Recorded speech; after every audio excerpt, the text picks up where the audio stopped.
तो बुधवार की सुबह स्वागत है आप सभी का पावर ब्रेकफास्ट में। आइए देख लेते हैं कि अंतर्राष्ट्रीय बाजारों से हमारे मार्केट्स के लिए आज सुबह सुबह कैसे संकेत निकल कर आ रहे हैं। गिफ्ट निफ्टी यहां पर दायरेबंद कारोबार होता हुआ दिखाई दे रहा है। 25,900 के पार अपने आप को टिकाए हुए है। फिलहाल 16-17 अंकों की कमजोरी दिख रही है। डाउ फ्यूचर्स इस समय 90 अंक नीचे है और नास्डैक फ्यूचर्स की बात करें तो 36 अंकों की कमजोरी यहां दिख रही है।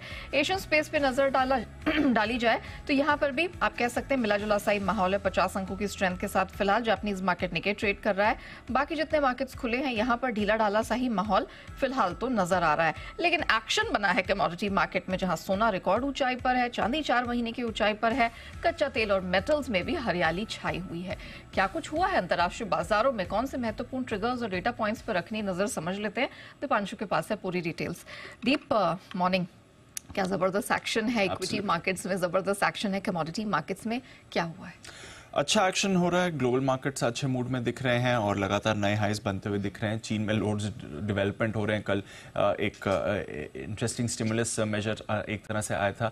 आज सुबह भी अगर आप देखें तो कुछ और रेट्स में इन्होंने बदलाव करे हैं, तो उसका भी आप एक्शन आते हुए दिख रहे हैं। तो स्पेशली बेस मेटल स्पेस पर रखिएगा नज़र और केमिकल्स पर भी हमें रखनी पड़ेगी नज़र। जिस तरह से चीन की तरफ से अपडेट आपको इस सुबह आते हुए दिख रहे हैं आपकी स्क्रीन पर। इसके अलावा कल अमेरिकी बाजारों में आपने बढ़िया मूव आती हुई देखी है। एक और मजबूत दिन था अमेरिकी बाजारों के लिए। 80 अंक चढ़कर डाउ ने नया रिकॉर्ड बनाया है। S&P 500 पर आपने नया रिकॉर्ड बनते हुए देखा है।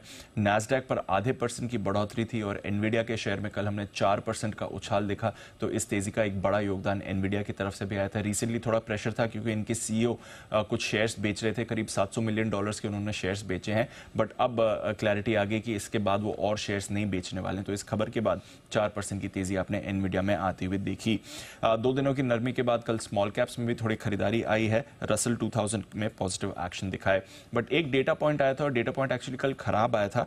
वो है इनका कंज्यूमर कॉन्फिडेंस। 3 साल के निचले स्तर पर अगस्त महीने का कंज्यूमर कॉन्फिडेंस डेटा आपको आते हुए दिखाए, तो ये थोड़ा डिसअपॉइंटिंग था। आज अगस्त महीने की नई बिक्री के आंकड़े आने वाले हैं, उस पर नहीं रहेगी नजर। कुछ फेड सदस्य भाषण भी देंगे, वहां से भी कुछ कमेंट्री पर आपको एक्शन आते हुए दिख सकता है। बट नेट अमेरिकी बाजारों में आपको मजबूती एक बार फिर से दिखी है। यूरोप में भी अच्छा एक्शन था, अच्छी खरीदारी का मौका दिखा।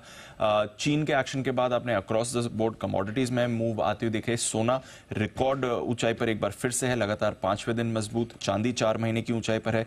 कच्चे तेल में 2 दिनों की गिरावट के बाद एक रिबाउंड आया है। ब्रेंट करीब $75 के आसपास आपको ट्रेड करते हुए दिखेगा। ओपेक ने long term global demand forecast को बढ़ाया है, तो वहां से भी सहारा मिला है। बट ऑफकोर्स कल के स्टार्स तो सारे बेस मेटल्स थे, जहां पर चीन के स्टिमुलस के बाद 1 से 4% की रैली आपको आती दिखी। बट नेट बढ़िया एक्शन आपको ग्लोबल बाजारों से आते हुए दिख रहा है। ओके, तो बेहतरीन एक्शन नजर आ रहा है और हमारे मार्केट्स में भी हम देख रहे हैं रिकॉर्ड तोड़ रैली जारी है। लेकिन आज क्या होगा